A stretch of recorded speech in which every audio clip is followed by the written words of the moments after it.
എത്ര പേർക്ക് ബിരിയാണി ഇഷ്ടമാണ്? അതും പൊതി ബിരിയാണി. നമുക്കിന്നൊരു റെസിപ്പി കണ്ടാലോ?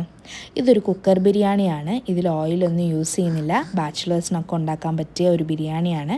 അപ്പോൾ ഇതിലേക്ക് നമുക്ക് സ്ലൈസ് ചെയ്ത് വെച്ചിട്ടുള്ള ഉള്ളി, അതുപോലെ ഇഞ്ചി, വെളുത്തുള്ളി, പച്ചമുളക് ചതച്ചത്, പിന്നെ ടൊമാറ്റോ, അതുപോലെ തന്നെ മല്ലിച്ചപ്പ്, ഇത്രയും ഇട്ട് ഇതിലേക്ക് പൊടികളായ ഗരം മസാല, അതുപോലെ കുരുമുളക് പൊടി, മഞ്ഞൾപ്പൊടി, തൈര്, ഇത്രയും ഇട്ട് നന്നായിട്ട് മിക്സ് ചെയ്യുക. ഇതിലേക്ക് ഞാൻ ചിക്കൻ ആഡ് ചെയ്യുന്നുണ്ട്. ചിക്കൻ ആഡ് ചെയ്തതിന് ശേഷമാണ് ഞാൻ മിക്സ് ചെയ്യാൻ സ്റ്റാർട്ട് ചെയ്തത്. നിങ്ങൾക്ക് വേണമെങ്കിൽ ആദ്യമേ മിക്സ് ചെയ്തിട്ട് ചിക്കൻ ഇടാം. ഞാൻ ഇൻഗ്രീഡിയൻസിൻ്റെ കൂടെ ചിക്കൻ ഇട്ടിട്ടാണ് എല്ലാം കൂടെ മിക്സ് ചെയ്തെടുക്കുന്നത്. നന്നായിട്ട് ചിക്കൻ്റെ എല്ലാ ഭാഗത്തേക്കും കിട്ടുന്ന രീതിയിൽ മിക്സ് ചെയ്തെടുക്കുക. അത് കഴിഞ്ഞിട്ട് ആവശ്യത്തിന് ഉപ്പ് ആഡ് ചെയ്യുക. ഉപ്പ് ആഡ് ചെയ്തിട്ട് വീണ്ടും നന്നായിട്ട് മിക്സ് ചെയ്യുക. അത് കഴിഞ്ഞിട്ട് നമുക്ക് 2 ടീസ്പൂൺ നെയ്യ് ആണ് ആഡ് ചെയ്യുന്നത്. ഇതിൽ ഓയിലൊന്നും യൂസ് ചെയ്യുന്നില്ല. ആകെ ഈ 2 ടീസ്പൂൺ നെയ്യ് മാത്രമാണ് ഞാൻ ആഡ് ചെയ്ത് കൊടുക്കുന്നത്. എന്നിട്ട് നമുക്ക് കുക്കർ അടച്ച് വയ്ക്കാം. എന്നിട്ട് ഒരു വിസിൽ വരുന്നവരെ വെയിറ്റ് ചെയ്യാം. അപ്പോൾ വിസിലെല്ലാം മാറിയതിന് ശേഷം നമുക്ക് കുക്കറൊന്ന് തുറന്ന് നോക്കാം. ചിക്കനൊക്കെ നന്നായിട്ട് വെന്തിട്ടുണ്ട്.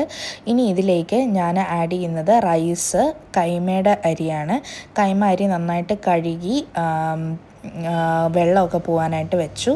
അത് നമുക്കിതിലേക്ക് തട്ടിക്കൊടുക്കാം. അപ്പം ഞാനിതിലേക്ക് ഒരു 5 ഗ്ലാസ് അരിയാണ് എടുത്തേക്കുന്നത്. പ്രത്യേകം ശ്രദ്ധിക്കുക, ചൂടുവെള്ളം വേണം ഇത് ഒഴിക്കാനായിട്ട്. പിന്നെ അത് മാത്രമല്ല, ഒരുപാട് വെള്ളം എടുത്ത് ഒഴിക്കരുത്. കാരണം നമുക്ക് ഓൾറെഡി ചിക്കൻ്റെ സ്റ്റോക്കും അതിനകത്തുണ്ട്. അപ്പോൾ അതനുസരിച്ച് ആവശ്യത്തിന് മാത്രം ഇടുക. പിന്നെ ആവശ്യത്തിനുള്ള ഉപ്പ് ആഡ് ചെയ്യുക. ഉപ്പ് കുറച്ച് മുന്നിട്ട് നിന്നാൽ മാത്രമേ അരി വെന്ത് വരുമ്പോൾ കറക്റ്റ് പാകമാവത്തുള്ളൂ. അപ്പോൾ അതൊക്കെ ശ്രദ്ധിച്ചതിന് ശേഷം ജസ്റ്റ് ഒന്ന് മിക്സ് ചെയ്തിട്ട് നമുക്കൊന്നുകൂടെ വയ്ക്കാം, കുക്കർ അടയ്ക്കാം. ഇതൊരു വിസിൽ ആവശ്യമില്ല. ഒരു വിസിലാവുന്നതിന് മുന്നേ ഗ്യാസ് ഓഫ് ചെയ്യാം. അത് കഴിഞ്ഞ് നമുക്ക് തുറന്ന് നോക്കാം. തുറന്ന് നോക്കുമ്പോഴേക്കും നമ്മുടെ റൈസൊക്കെ കറക്റ്റ് പാകത്തിന് വെന്തിട്ടുണ്ട്. എൻ്റെ കുക്കർ ചെറുതായതുകൊണ്ടാണ് റൈസ് കുറച്ചധികം ആയിട്ട് നിൽക്കുന്നത്. പക്ഷേ നല്ല പെർഫെക്റ്റായിട്ട് വെന്തിട്ടുണ്ട്.